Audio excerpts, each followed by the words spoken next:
These days, license renewals are fairly routine.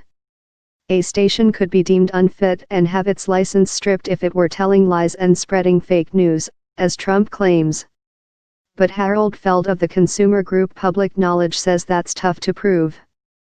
The reality is it is just about impossible to make that showing, he said.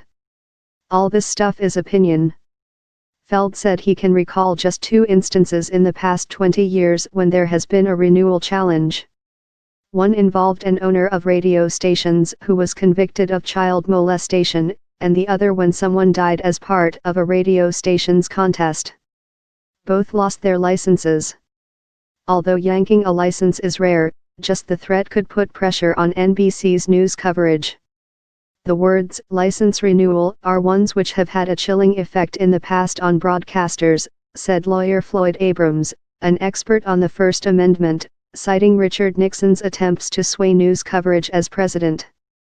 The threat, however unlikely, is one that broadcasters will have to take seriously. The National Association of Broadcasters, a trade group, said it was contrary to First Amendment principles for any government official to threaten the revocation of an FCC license simply because of a disagreement with the reporting of a journalist. Following his tweet, Trump told reporters in the Oval Office, "It's frankly disgusting the way the press is able to write whatever they want to write and people should look into it."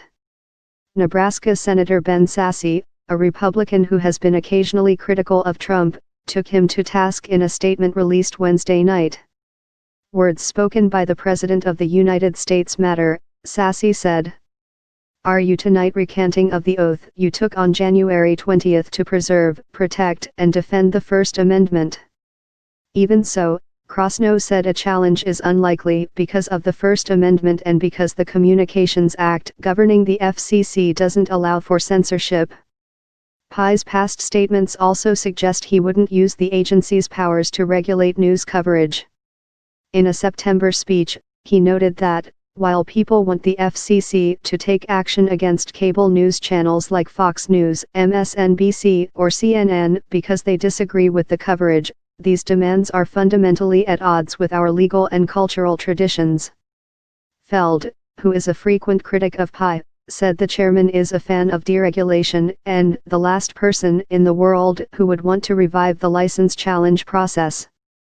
"NBC can sleep easy knowing Ajit Pai is chair," Feld added. Both Democratic FCC commissioners touted freedom of the press in opposition to Trump's tweet.